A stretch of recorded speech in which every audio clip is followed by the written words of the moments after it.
আপনাদের যদি ছাত্র শিবিরের যদি প্রাণ বলা হয় বা এ যাবৎকালে ৭৭ পরবর্তী এখন যদি সর্বশ্রেষ্ঠ নেতা বলা হয় ডাক্তার মাসুদ সাহেব, উনি বলেছিলেন যে রাজশাহী বিশ্ববিদ্যালয় হলগুলোতে যে অস্ত্র আছে 7 দিন পুলিশকে চ্যালেঞ্জ দিতে পারবে।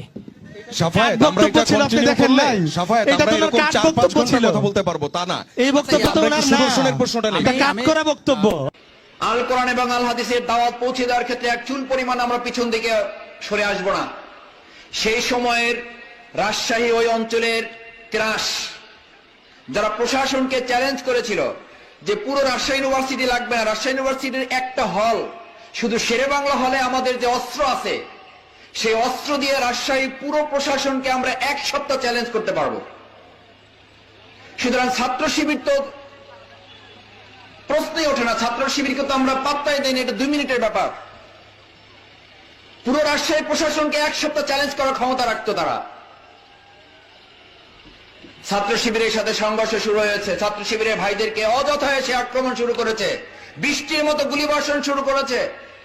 ছাত্র শিবিরের